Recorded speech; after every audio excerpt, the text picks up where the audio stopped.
Just when you thought it was safe to watch videos on the internet again comes Tales from Someplace Besides the Garage.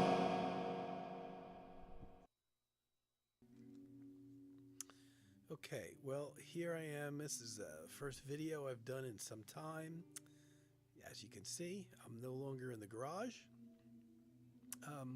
The weird thing was I went out to the garage and was filming in like November and I guess December. Did I do videos in December? Not sure. And it was really cold in there. And the funny thing is, the temperature has gotten much warmer since then. It's pretty cool out there, but it's actually probably a good 10 or 15 degrees warmer than it was when I was last out there. But I kind of, I don't know. I kind of decided enough already. It's 2019. Let me come inside until, you know, spring or until the temperatures allow. It's still cold out there. And I'm just not into freezing my butt off sitting on a cold seat. But of course, then I kind of ran out of things to talk about. And I had a few things going on in life too.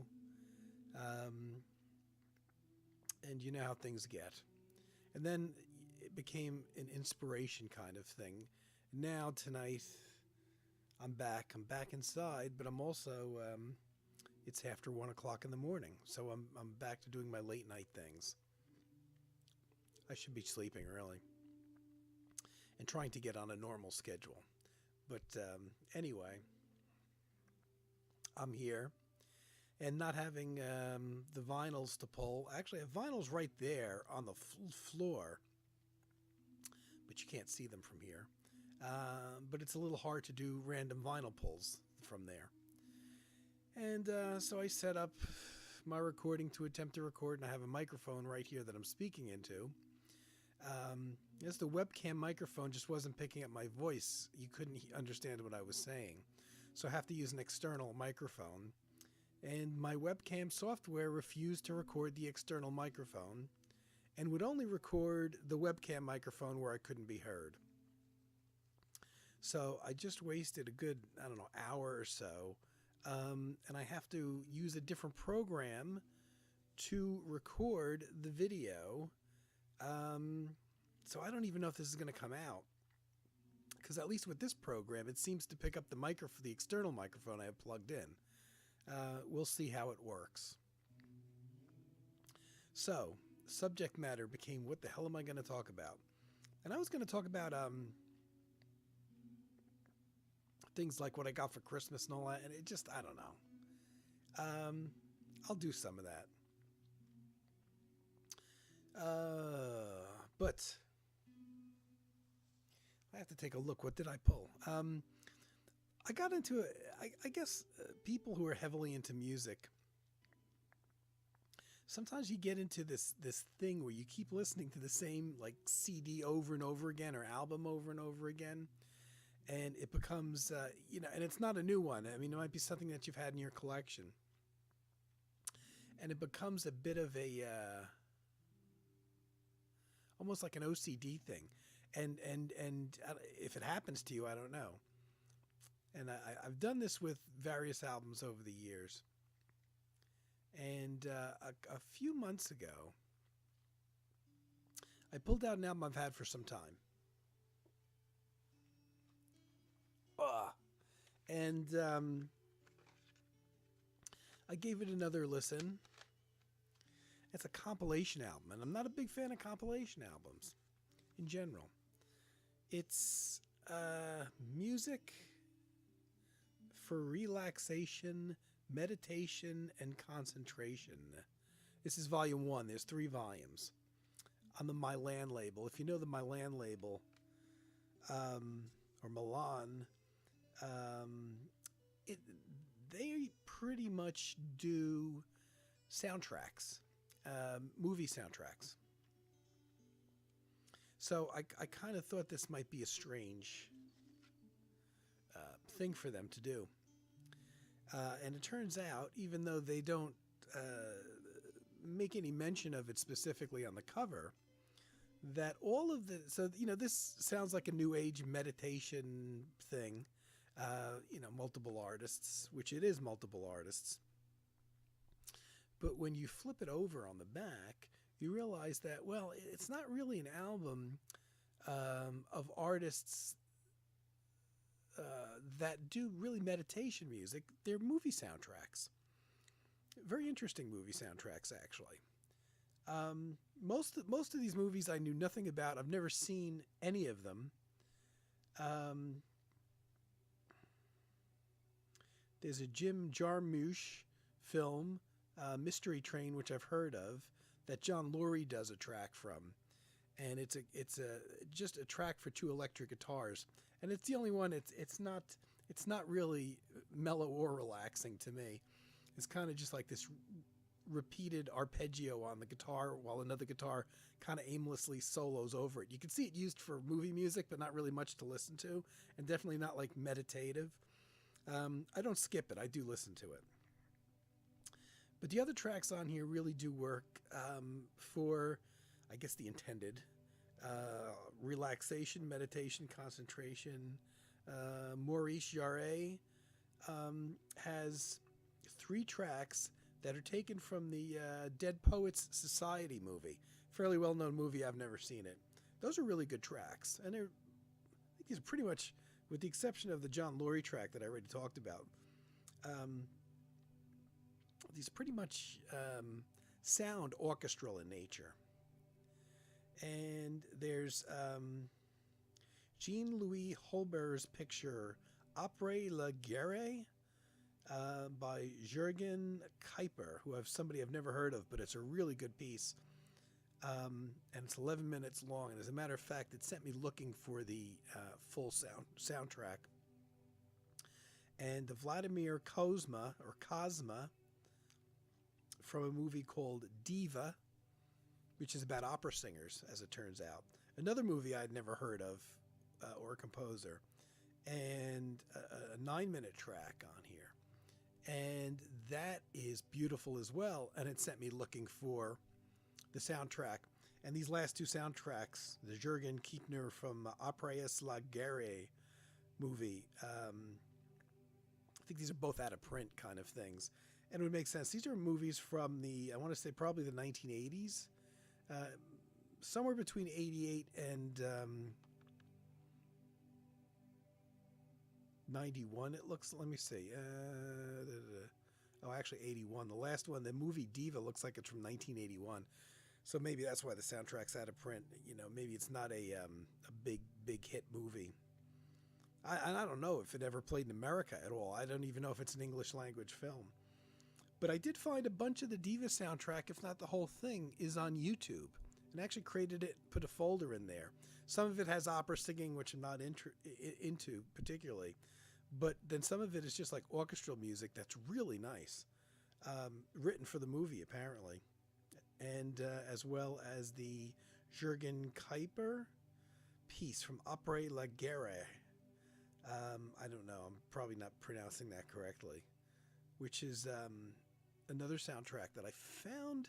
I don't know if I found the whole thing, but I found sections of it on YouTube, and I created a little folder for it. And that's stuff that I would never have gotten into. And I highly recommend. This album's been out of print for a long time, but there's copies all over the place. And I actually bought this in a record store. So this goes back to probably when it first came out in the early 90s. Yeah, 92 it looks like it came out. I remember seeing it a bunch of times in the store, and it was, at the time, it was like a $10 CD, which was really, really cheap back then for a new CD. And I picked it up. And, on one of those trips to the store when I wasn't finding a lot of other stuff, and I kept on seeing the CD, and I'm like, well, maybe one of these days I'll pick it up. And I guess during one of those trips when I wasn't finding anything, I just picked it up. And the thing that really struck me, besides the parts that I already spoke about, are there's 2 tracks that total about 15 minutes by Popol Vuh. Florian Frick, and it's from the Cobra Verde soundtrack.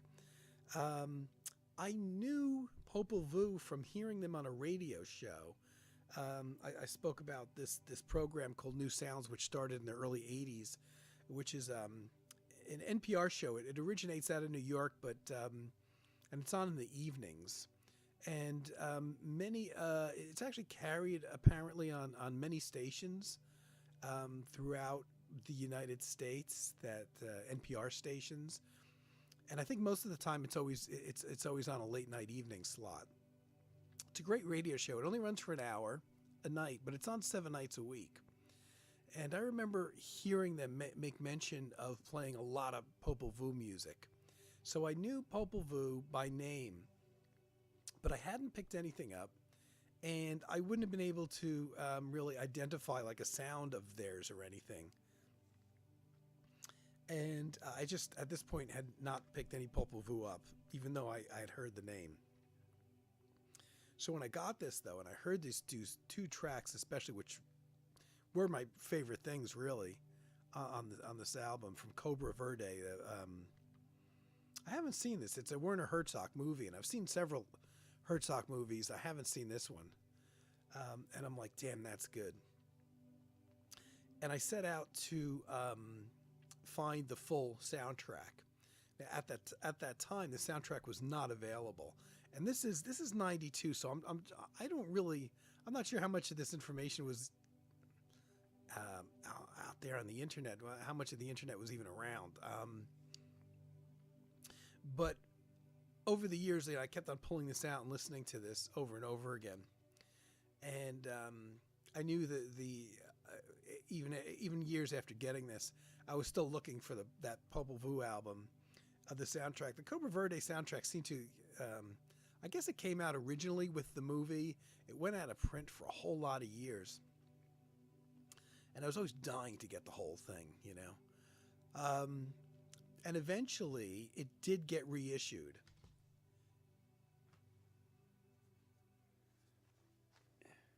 And I thought I had it here. I do have it here. Now, when did it get reissued, finally? There was a whole series, 2006. So that's a long time, because I think, what did I say, 92 that I picked up that CD? So it looks like this SPV label went out and started doing reissues of the Popol Vuh, most of their albums. And finally Cobra Verde came out, and I was real excited. And it's a great soundtrack. And it has the tracks from the compilation album on here. Now the weird thing was though, the tracks aren't listed in English here, as you may be able to see, which is fine. But the titles are translated into English here. Or no, they're not. Okay, they're not either. But the titles, either way, the titles don't match. So I'm like, oh, yeah, I was looking. And so I figured, well, I'll figure out what the titles are by matching the running length times. Except the running length times don't match either. So it's like, well, I know, I definitely the two tracks on here that equal 15 minutes from Popol Vuh, from this soundtrack, are definitely on here, because when you play the CD, you hear them.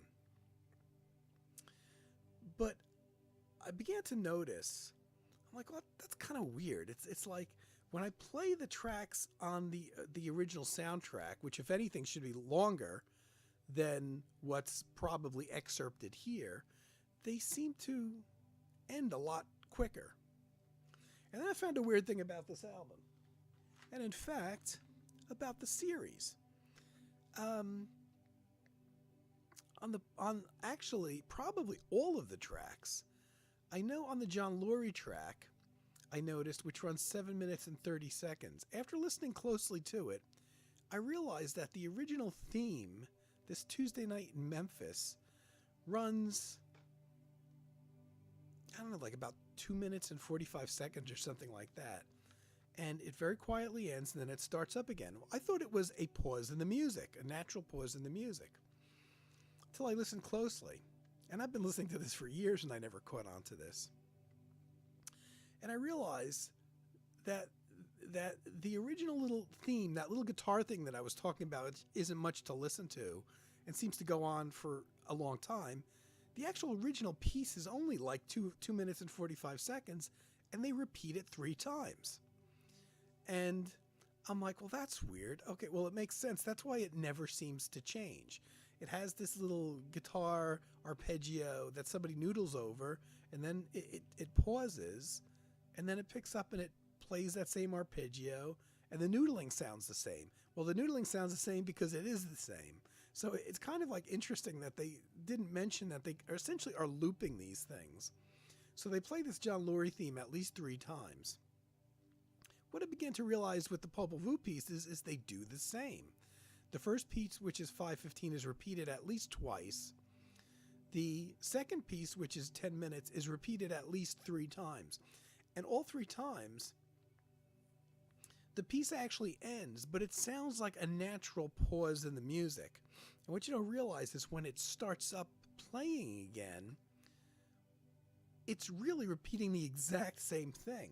And it does it, I want to say, at least 3 times. It may be 4 or 5. At one point I counted, and I should have wrote it down. The weird thing is it kind of, in the case of the Popol Vuh, it works because it's one of those pieces that you want to get lost in. And if it ended after its natural length of 3 minutes or whatever it is, it's over too soon. Well, on the original, on the actual soundtrack, it does, and I can't recall what track it is now, but on the original, it's just played once through, and so it ends kind of quickly. So the weird thing is I found myself listening to this a lot of times when I want to hear that soundtrack because of the kind of looping. And what I learned is, I'm trying to figure what other pieces, they do it on other pieces. Actually, all these longer pieces, the last 2 pieces that I spoke about, the Jürgen Kuiper and the Vladimir Kozma piece, one is 11 minutes, one is 9 minutes, which is a rather long piece of music for something that came from a soundtrack. Well, since I found the originals on YouTube, I realized they did the same with these pieces. Who knows? This album would be about, I don't know, like 20 minutes long if they actually played each piece through its natural length and they hadn't tripled and quadrupled them. So it's very interesting, and they didn't make no mention of that in liner notes or anything. But it's weird, because at first I couldn't figure out, when I got the Popol Vuh soundtrack, why I couldn't match up the tracks here to the original soundtrack by length, because there are no like 10-minute pieces on the original soundtrack. Are there? Well, if there are, no, there aren't. Yeah, there's not 10-minute pieces. What's the longest piece? There's a 6-minute and 52-minute piece, but it's not actually it's not a Popol Vuh track. So weird, right? Just weird. But I love that album, and it's such a good album. If you can get this, I'm going to recommend this, as old as it is. I generally take that John Lurie piece and I program it first so it doesn't upset the flow. That repeated guitar thing, it's kind of dull. And even though these are looped pieces, how many years did I listen to it before I realized that? Even with the pauses, because they don't cut the pieces at all and like edit them together. You actually hear them pause and they kind of start the track over again, but it's not evident because of the quiet nature of the piece. There's no drums or rhythm or anything. It sounds like a pause and then the music starts again, but it's not. It's actually the track ending. And I started listening, and how many years? It was only 2018, that I realized this, after having this since 1992, that I realized they were doing this. I became a bit infatuated with the series. They made 3 of them. All 3 of them are out of print, but a lot of them are still readily available. And so because I was able to, well, let me see. I got a volume 2. I was able to get volume 2, and I see I paid $9.99 for it. I don't know where I got it, but it's got a price sticker on, so I must have bought it in a store. I didn't realize I had volume 2 that long. Volume 2 is kind of a weird one, though. It's not really meditative music. It's also the same idea in terms of this one has 18 tracks on it, and they're all, for the most part, shorter tracks. A lot of them from, I think there's a lot of European films here, but there's things you know. And composer, you know, Maurice Jarre again from The Year of Living Dangerously. Definitely some French movies. Maurice Jarre from Ghost, the movie Ghost, which was popular in the U.S. But this one is a bit more, let's say a bit, this is completely different. This isn't, maybe people find it relaxing, definitely not meditation oriented, nothing like the first one. If you know the Unchained Melody, the ballad from when that originally came out in the 1950s or so, this is mostly kind of schmaltzy music for movies, like the kind of schmaltzy stuff you'd hear in romantic films in the 1950s or 60s. Totally unlike the first one. I can't really get into it as in the way that I get into the first one. I can't recommend this one. Just a lot of very, very sad sounding music in terms of, it sounds like, like romantic heartbreak music, syrupy, stringy stuff. Not at all like Volume 1. And it's kind of weird that I could see them putting this together and calling this something else. Romantic string music from the movies or so. It doesn't get into that vibe at all from Volume 1. So I didn't go out specifically until recently and seek out Volume 3, which apparently is the last volume. I think it's all they did. And this one looked a bit more like Volume 1, and it is. It's not the classic that Volume 1 is. And damn it, the print is so small I can't even read it.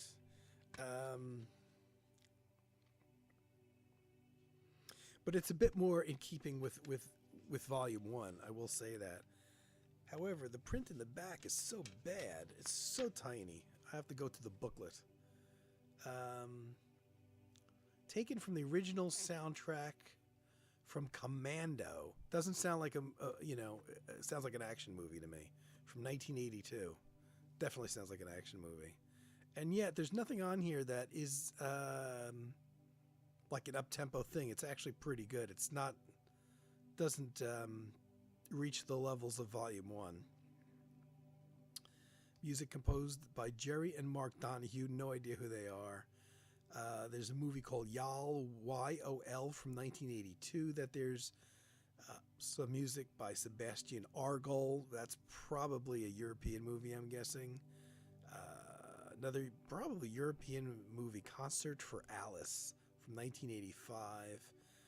So there's a whole bunch of movies and composers I'm not familiar with, but it's actually a really good album.